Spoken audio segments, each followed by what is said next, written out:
नमस्कार मित्रों, हमारे YouTube चैनल पर आपका फिर से स्वागत है जिसका नाम है टीचिंग मेथड्स। दोस्तों, आज इस वीडियो में हम देखेंगे राजस्थान सामान्य ज्ञान के 30 अति महत्वपूर्ण प्रश्न जो कि आगामी पटवार ग्राम सेवक वीडियो जो एग्ज़ाम है सेकंड ग्रेड भर्ती है ना, उन सब के लिए अति महत्वपूर्ण प्रश्न हैं मित्रों। चुनिंदा प्रश्न हैं, बिल्कुल तैयारी वाले प्रश्न हैं। तो शुरू करेंगे प्रश्न संख्या 1 को।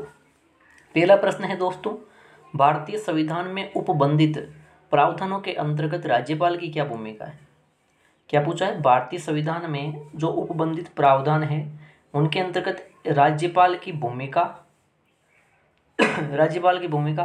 कल एक और जो वीडियो डाला था उसमें ये प्रश्न था, है ना। पिछले जो जीके का था वीडियो उसमें था राज्यपाल की भूमिका तो संवैधानिक होती है या राजनीतिक, है ना, वो प्रश्न डाला था। यहाँ पे पूछ रहे हैं इसमें उपबंधित प्रावधानों के अनुसार राज्यपाल की भूमिका किस प्रकार की होती है।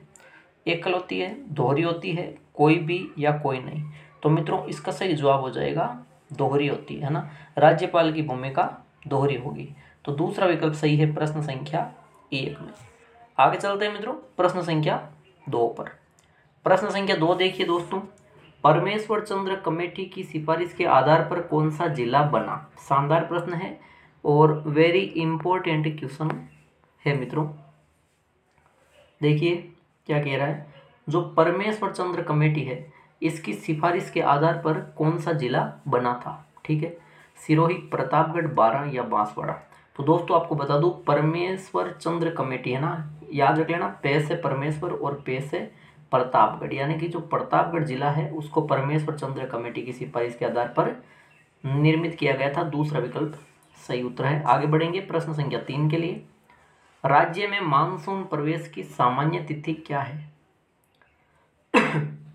अच्छा प्रश्न है एक और, राज्य में जो मानसून प्रवेश करता है तो उसकी सामान्य तिथि यानी कि लगभग मानसून प्रवेश हो जाता है अपने राजस्थान में, तो वो सामान्य तिथि पूछी अपने राजस्थान की 16 जून, 25 अगस्त, 9 फरवरी या 20 जुलाई। तो मित्रों राज्य में मानसून प्रवेश की जो सामान्य तिथि है वो हो जाएगी आपके 16 जून। पहला विकल्प सही उत्तर होगा। आगे चलते हैं मित्रों प्रश्न संख्या 4 पे चलते हैं आगे। प्रश्न संख्या 4 देखो, 1921 में बनाए गए नरेंद्र मंडल का प्रथम चांसलर कौन बना था। दोस्तों एक प्रश्न तो ये बन गया कि जो नरेंद्र मंडल है वो कब बनाया गया, 1921 में। ठीक है, अब पूछा इस जो 1921 में नरेंद्र मंडल बना है ना, इसका प्रथम चांसलर कौन बना था। सरदार पटेल, सी राजगोपालाचारी, महाराजा गंगा सिंह या महात्मा गांधी। तो आपको बता दूं मित्रों नरेंद्र मंडल का पहला चांसलर था वो बने थे महाराजा गंगा सिंह, यानी कि तीसरा विकल्प सही उत्तर होगा। आगे चलते हैं मित्रों प्रश्न संख्या 5 पर। सभी शानदार प्रश्न है मित्रों। बाकर बाऊजी किस जनजाति के संरक्षक पिता माने जाते हैं। बाकर बाऊजी एक नाम है, ये किस जनजाति के संरक्षक या पिता या कह सकता हूँ जनक, है ना, माने जाते हैं। बताओ देखें किस जनजाति के, ग्रास या भील, कथोड़ी या मेणा।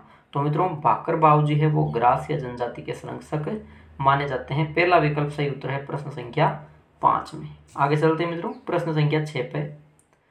सभी शानदार प्रश्न है मित्रों। प्रश्न संख्या 6 देखिए, राज्य का एकमात्र दुर्ग जहां वर्तमान में बालिका विद्यालय संचालित है। अपने राजस्थान में एकमात्र दुर्ग है ऐसा जहां वर्तमान में बालिका विद्यालय वहां पे संचालित हो रहा है, तो ऐसा कौन सा दुर्ग है। कुचामन दुर्ग, जूनागढ़ कौन सा, बीकानेर वाला दुर्ग जिसे जमीन का जेवर भी कहा जाता है, चूरू को किला या फिर कुंभलगढ़ जो कि राणा कुंभा ने अपनी पत्नी कुंभल देवी की स्मृति में बनाया था। ठीक है, यहाँ बात हो रही है वर्तमान में बालिका विद्यालय किस दुर्ग में चल रहा है, तो वो चल रहा है मित्रों चूरू के किले में। तीसरा विकल्प सही उत्तर होगा। आगे देखते हैं प्रश्न संख्या 7 पे मित्रों। प्रश्न संख्या 7 है, राजस्थानी जुबान की मसाल किसे कहा जाता है। एक और वेरी इंपॉर्टेंट क्वेश्चन आया है, राजस्थानी जुबान की मसाल, ठीक है, किसे कहा जाता है। नागरीदास को, सीताराम लालस को, दुरसा आडा को या कन्हैयालाल सेठिया को।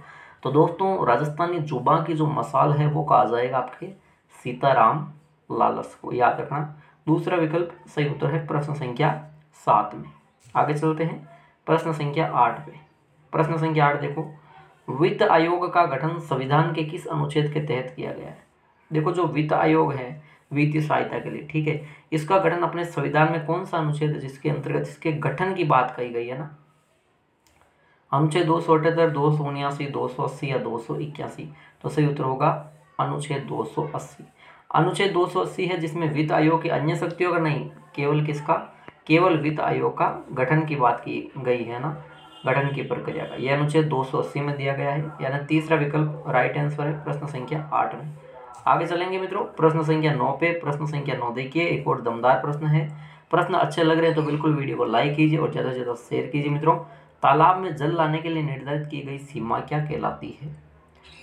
ये ऐसे प्रश्न है मित्रों जो आपको बहुत ही मतलब कम जनों को इनका उत्तर मालूम है ना। ऐसे प्रश्न है बिल्कुल, जब अगर ये सिलेक्शन वाले प्रश्न होते हैं दोस्तों ना, सिलेक्शन वाले प्रश्न होते हैं, यही सिलेक्शन दिलवाते हैं, क्योंकि ये ज़्यादा संख्या में लोग गलत कर देते हैं। तालाब में जल लाने के लिए एक सीमा निर्धारित की गई होती है, उसे क्या कहते हैं? मदार, नेहटा, सीवर या उपयुक्त सभी।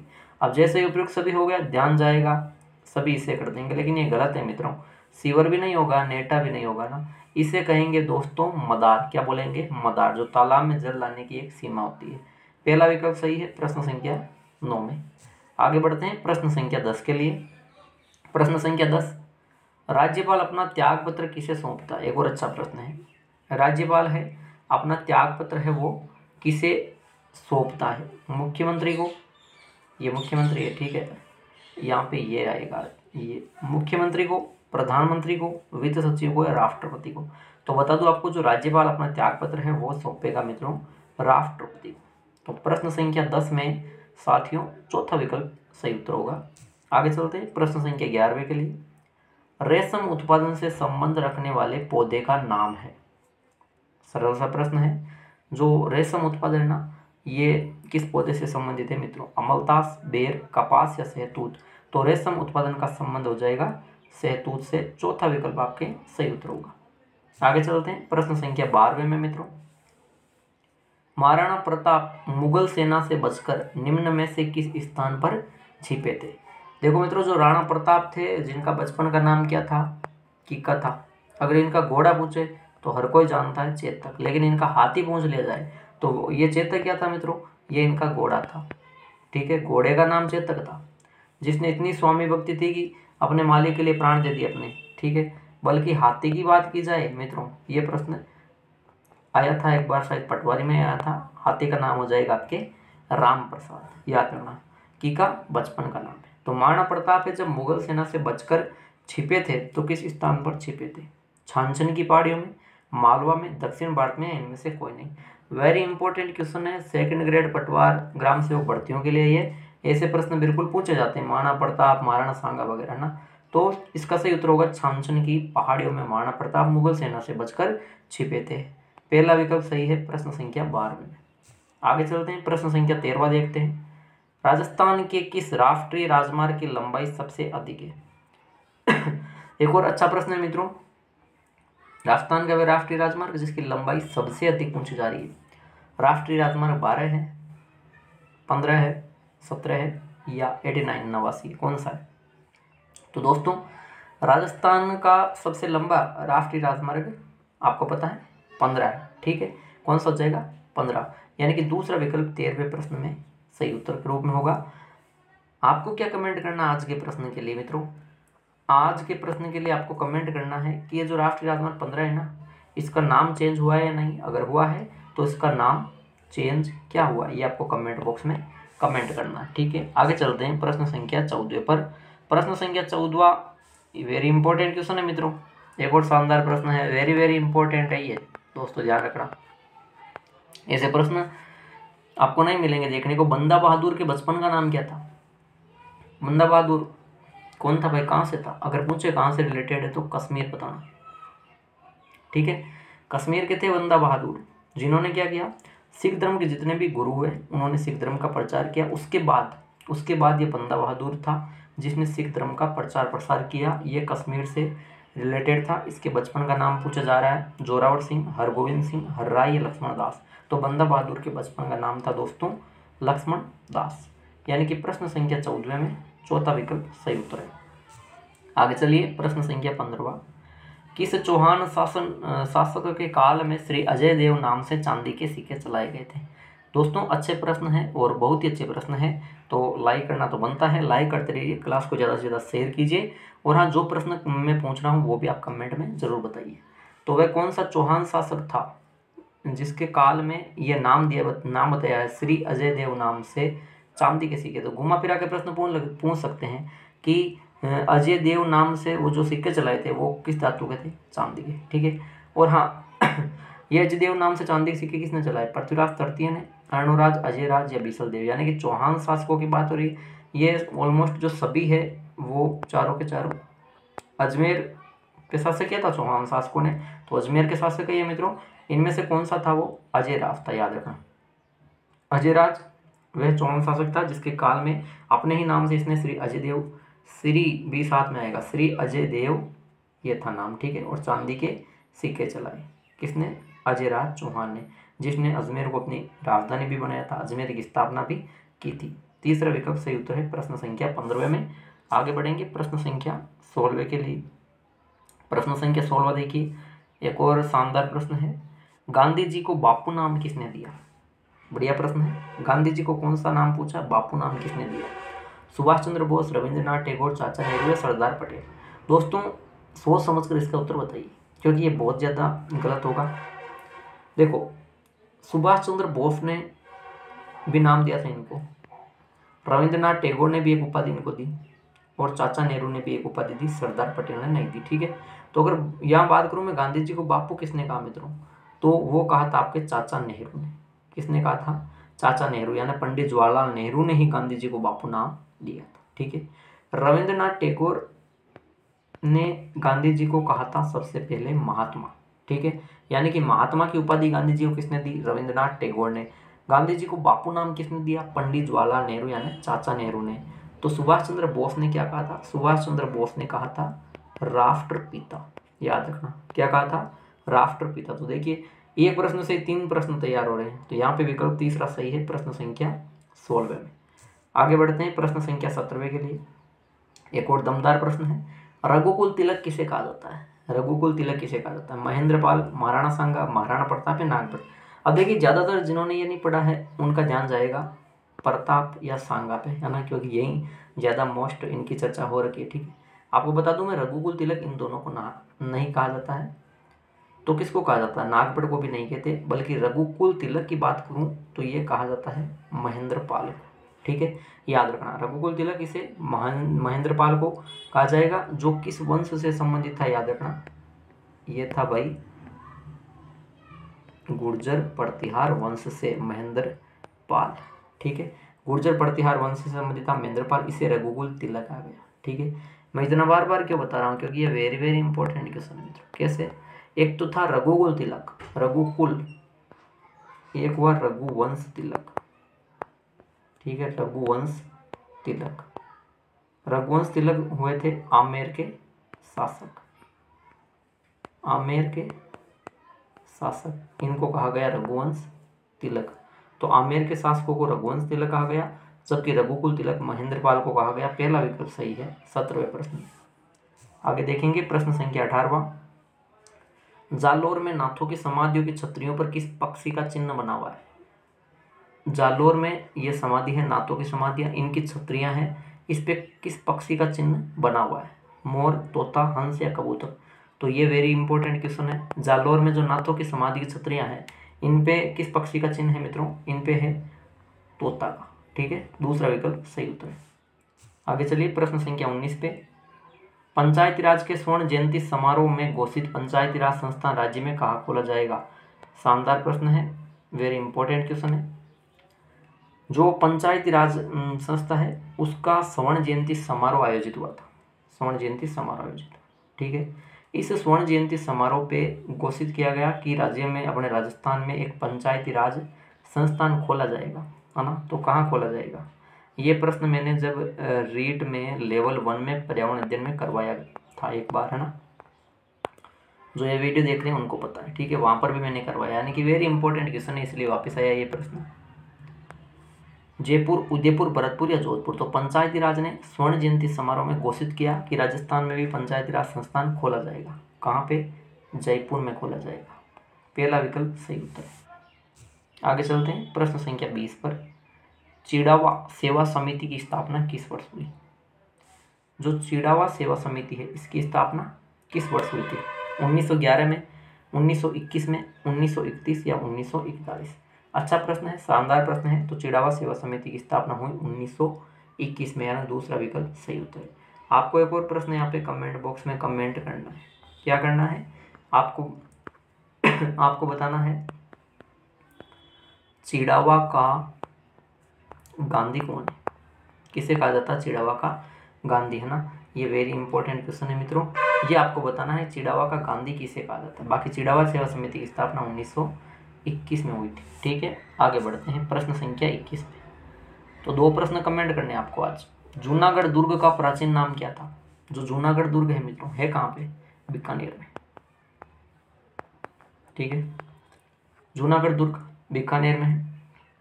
1588 में इसका काम शुरू करवाया गया था, 1594 में पूरा हुआ। किसने करवाया? ये सारी चीज़ें वेरी इंपॉर्टेंट है। राजा बीकानेर के जो महाराजा राय सिंह थे उन्होंने करवाया था। ठीक है, राय सिंह ने 1594 में बीकानेर किला। इसे जमीन का जेवर भी तो बोलते हैं, याद है? जमीन का जेवर इसी जूनागढ़ को बोलते हैं। ठीक है, जूनागढ़ दुर्ग का प्राचीन नाम, इसे प्राचीन समय में क्या बोलते हैं? गढ़ चिंतामणि, चिंतामणि, लोहागढ़ या इनमें से कोई नहीं? इनमें से कोई नहीं होगा। लोहागढ़ कहाँ पे आ जाएगा? भरतपुर में आ जाएगा, है ना? भरतपुर में कोई भी इसे जीत नहीं पाया, इसलिए फिर अंत में इसे नाम दे दिया गया लोहागढ़। लोहे का बना हुआ है, कोई जीत नहीं सकता। ठीक है, अब 2 ऑप्शन है, दोनों वेरी मोस्ट है। जूनागढ़ दुर्ग की बात करूँ तो इसे कहेंगे चिंतामणि। ठीक है, चिंतामणि जूनागढ़ दुर्ग का प्राचीन नाम था। तो एक शानदार प्रश्न बनता है कि गढ़ चिंतामणि है भाई, गढ़ चिंतामणि किसको कहते हैं? गढ़ चिंतामणि कहते थे मेहरानगढ़ के दुर्ग को। याद रखना, मेहरानगढ़ के दुर्ग को गढ़ चिंतामणि कहा जाता है, जबकि चिंतामणि किसे कहा जाएगा? जूनागढ़ दुर्ग का प्राचीन नाम। दूसरा विकल्प सही उत्तर है प्रश्न संख्या 21 में। ये सारे फैक्ट याद रखने योग्य है। आगे बढ़ेंगे प्रश्न संख्या 22 पे। विश्व का सबसे बड़ा भूमिगत पुस्तकालय राजस्थान के किस जिले में बनाया गया था? पूरे विश्व में सबसे बड़ा अंडरग्राउंड भूमिगत पुस्तकालय, अंडरग्राउंड लाइब्रेरी, है ना? ये अपने राजस्थान में गर्व की बात है। अपने राजस्थान के किस जिले में बनाई गई थी? जैसलमेर, जोधपुर, उदयपुर या प्रतापगढ़? मित्रों, ये बनाए गए थे पोखरण में। ठीक है, भूमिगत पुस्तकालय विश्व का सबसे बड़ा पोखरण में। पोखरण कहाँ पड़ेगा? जैसलमेर। तो इसका उत्तर जैसलमेर हो जाएगा। ठीक है, ये बनाया गया था ना, तो इस बनाने का इसका नेतृत्व किसने किया? वो वेरी इंपॉर्टेंट है। बनाने का नेतृत्व याद रखना किसने ये किया था? हरवंश सिंह निर्मल। हरवंश सिंह निर्मल थे, जिनके नेतृत्व में ये जैसलमेर के पोखरण में विश्व का सबसे बड़ा भूमिगत पुस्तकालय बनाया गया। विकल्प 1 सही उत्तर होगा प्रश्न संख्या 22 में। आगे चलते हैं प्रश्न संख्या 23 पे मित्रों। राज्य में अरावली पर्वतमाला का सबसे कम विस्तार किस जिले में? राज्य में अरावली पर्वतमाला है ना? अपने राज्य में जो अरावली पर्वतमाला है, कल जो इससे पहले जो वीडियो था मित्रों, उसमें क्या प्रश्न था? अरावली की सर्वाधिक जो चौड़ाई और ऊंचाई किस क्षेत्र में है? तो दक्षिण पश्चिम, यानी कि अरावली पर्वतमाला टॉपिक इन अपने राजस्थान जीके में भाई मोस्ट टॉपिक है ना, यानी कि एक प्रश्न वहाँ से डेफिनेटली बनेगा, चाहे पटवार हो चाहे ग्राम से कोई भी एग्जाम हो। ठीक, एक प्रश्न डेफिनेटली बनेगा, चाहे सेकंड ग्रेड कोई भी एग्जाम हो। ठीक है, तो इससे रिलेटेड मैं हर वीडियो में एक दो प्रश्न लेके आऊँगा। अरावली का सबसे कम विस्तार पूछ लिया। सबसे कम विस्तार कहाँ है? उदयपुर, सिरोही, झुंझुनू, अजमेर। सबसे कम विस्तार हो जाएगा आपके अजमेर में। ठीक है, जबकि उदयपुर में क्या है? उदयपुर में इसका सबसे ज़्यादा विस्तार है, याद रखिएगा। प्रश्न को घुमा के भी पूछ सकते हैं। अरावली का सबसे ज़्यादा विस्तार उदयपुर में है, सबसे कम विस्तार अजमेर में है। चौथा विकल्प सही है प्रश्न संख्या 23 में। आगे बढ़ते हैं प्रश्न संख्या 24 में मित्रों। प्रदेश में अंतः प्रवाह की सबसे छोटी नदी कौन सी? अंतः प्रवाह या जिसे कहेंगे आंतरिक प्रवाह, अपने राजस्थान में आंतरिक प्रवाह की सबसे छोटी नदी कौन सी है? साबी नदी, बेडस नदी, काकनी या घग्गर नदी? काकनी भी कह दो, काकनी भी कह दो, काकने भी कह दो, या मसूरदी नदी भी कह दो, कुछ भी कह सकते हो। है कहाँ पे ये? जैसलमेर। अंतः प्रवाह की सबसे छोटी नदी है भाई कांकनी नदी, ठीक है, अंतः प्रवाह की सबसे छोटी नदी। तो अपने राज्य में, प्रदेश में आंतरिक प्रवाह या अंतः प्रवाह की सबसे बड़ी नदी कौन सी है? ये सबसे बड़ी नदी है, कौन सी? घग्गर नदी, ठीक है। फिलहाल तीसरा विकल्प सही उत्तर होगा प्रश्न संख्या 24 में। आगे चलिए प्रश्न संख्या 25 पे मित्रों। प्रश्न संख्या 25 देखिए, जलचरों की बस्ती के उपनाम से प्रसिद्ध है। जलचरों की बस्ती, वेरी इंपॉर्टेंट क्वेश्चन, पहले पूछा भी गया है राजस्थान पुलिस एसआई में। जलचरों की बस्ती के उपनाम से प्रसिद्ध है, सेकंड ग्रेड में भी ये प्रश्न पूछा गया था। जलचरों की बस्ती, सज्जनगढ़ वन्यजीव अभ्यारण्य, फुलवारी नाल अभ्यारण्य, जयसमंद वन्यजीव अभ्यारण्य या टोडगढ़ रावली अभ्यारण्य। अभ्यारण्य शुद्ध नाम हिंदी में ऐसा लिखा जाएगा, देख लेना एक बार। हम बोलते हैं अभ्यारण्य, नहीं अभयारण्य होता है, ठीक है, अभयारण्य अभयारण्य होता है। और इसका सही उत्तर क्या होगा? जलचरों की बस्ती के उपनाम से प्रसिद्ध है आपके जयसमंद वन्यजीव अभ्यारण्य, यानी तीसरा विकल्प सही उत्तर होगा प्रश्न संख्या 25 में। मित्रों आगे चलते हैं, प्रश्न संख्या 26 देखते हैं। बहरोड़ पशु मेला आयोजित होता है। बहरोड़ पशु मेला ये कहाँ पे आयोजित होता है, कहाँ पे पड़ता है बहरोड़ पशु मेला? भरतपुर, अलवर, करौली या डूंगरपुर। तो बहरोड़ पशु मेला ये हो जाएगा आपके अलवर में। मित्रों अलवर में बहरोड़ पशु मेला प्रसिद्ध आयोजित होता है। और अलवर जो क्षेत्र है यहाँ पे कौन सी बोली जाती है? तो याद रखना अहिरवाटी बोली, अलवर से संबंधित है, याद रखना, ठीक है। दूसरा विकल्प फिलहाल सही उत्तर है प्रश्न संख्या 26 में। आगे देखिए प्रश्न संख्या 27 क्या है मित्रों? मयूर बीड़ी का कारखाना किस जिले में है? मित्रों मयूर जो बीड़ी कारखाना है, मयूर बीड़ी का कारखाना ना, ये किस जिले में है? भीलवाड़ा, दौसा, नागौर या टोंक। तो मयूर बीड़ी का कारखाना हो जाएगा कहाँ पे? टोंक। टोंक के बारे में और बता दूं, जिसे नवाबों की नगरी कहते हैं ना भाई, नवाबों की नगरी भी तो बोला जाता है टोंक को। राज्य की एकमात्र मुस्लिम रियासत कौन सी है? राज्य की एकमात्र मुस्लिम रियासत कौन सी है भाई? टोंक की तो है। नवीन रियासत पूछे तो झालावाड़ बता दो। एकमात्र मुस्लिम रियासत टोंक, नवाबों की नगरी टोंक, और मयूर बीड़ी का कारखाना टोंक में है। चौथा विकल्प सही उत्तर होगा प्रश्न संख्या 27 में। आगे चलते हैं प्रश्न संख्या 28 पे दोस्तों। दीपावली पर किया जाने वाला नृत्य कौन सा है? लोक नृत्य से प्रश्न है, ऑलमोस्ट सारे टॉपिकों से प्रश्न है मित्रों, और शानदार 30 प्रश्न है। अच्छा प्रश्न है, दीपावली पर किया जाने वाला कौन सा नृत्य होगा? गौरी, फेजन, वालर, घूमर। वालर ग्रासिया जाति का नृत्य है, ग्रासिया की घूमर भी कह सकते हैं इसे, और ये बिना वाद्य यंत्र के किया जाता है, ठीक है। तो यहाँ का क्या उत्तर होगा इस प्रश्न का? दीपावली पे, दीपावली होता है मित्रों फेजन। कौन सा? फेजन। ये जो फेजन नृत्य है ना, ये दीपावली पे किया जाने वाला नृत्य, ठीक है। आपके लिए कमेंट में आज का ये तीसरा प्रश्न बनेगा। 2 प्रश्न पहले बता दिए मैंने, तीसरा प्रश्न ये बनेगा कमेंट में कि फेजन नृत्य है ना, ये किस क्षेत्र में किया जाता है, ठीक है। क्षेत्र कौन सा इसका, यानी जिला या क्षेत्र जो भी है वो कौन सा, वो आपको कमेंट बॉक्स में कमेंट टाइप करना है। फेजन नृत्य, ठीक है। तो याद रखना मित्रों, ये फेजन नृत्य है ना, दीपावली पे किया जाने वाला नृत्य है। दूसरा विकल्प सही है प्रश्न संख्या 28 में। आगे बढ़ते हैं प्रश्न संख्या 29 के लिए। जोधपुर जंतुआलय किस लिए जाना जाता है? एक और शानदार प्रश्न है मित्रों। जंतुआलय, अपने राजस्थान में टोटल जंतुआलय आपको पता है 5 जंतुआलय। सबसे प्राचीन कौन सा है? सबसे प्राचीन या पहला जयपुर जंतुआलय है ना मित्रों। तो पांचों के पांच जो आप याद रखना, इनका जो स्थापना वर्ष है वो भी याद रखना, और कौन सा किस लिए प्रसिद्ध है, बस इतनी चीजें याद रखना। तो जोधपुर जंतुआलय किस लिए जाना जाता है? गोडाउन प्रजनन के लिए, ऊंट प्रजनन के लिए, चिंकारा संरक्षण के लिए, इनमें से कोई नहीं। ऑलमोस्ट ऊंट नाम दिखते ही बीकानेर होगा, ठीक है, चिंकारा संरक्षण नहीं होगा भाई, इनमें से कोई नहीं, हटाओ। यह हो जाएगा गोडाउन का प्रजनन करने के लिए जोधपुर जंतुआलय जाना जाता है। पहला विकल्प सही है प्रश्न संख्या 29 में। देखते हैं प्रश्न संख्या 30, ये आज का अंतिम प्रश्न है मित्रों। राज्य में लाल दोमट मिट्टी किन जिलों में पाई जाती है? राज्य में जो लाल दोमट मिट्टी है मित्रों, है ना, शानदार प्रश्न है, मिट्टी से भी प्रश्न अपने टॉपिक में है। तो देखो, लाल दोमट मिट्टी किन जिलों में पाई जाती है? उदयपुर, डूंगरपुर, सीकर, चूरू, भरतपुर, अलवर या झालावाड़ में बूंदी। तो लाल दोमट मिट्टी की चर्चा करूं मित्रों तो सीधी सी बात है, उदयपुर और डूंगरपुर में ये पाई जाती है, यानी कि पहला विकल्प आपके सही उत्तर होगा प्रश्न संख्या 30। तो दोस्तों ये थे राजस्थान जीके के शानदार दमदार 30 प्रश्न, वेरी इंपॉर्टेंट 30 क्वेश्चन थे, 30 क्वेश्चन थे। कमेंट बॉक्स में आपको कमेंट टाइप करना है कि ये 30 प्रश्न है, इनमें से आपका कितना स्कोर रहता है। और जिन्होंने चैनल को अभी तक सब्सक्राइब नहीं किया, सब्सक्राइब करना। प्रश्न अच्छे लग रहे हैं, वीडियो अच्छा लग रहा है तो बिल्कुल लाइक और ज़्यादा से ज़्यादा शेयर कीजिए। ठीक है दोस्तों, धन्यवाद।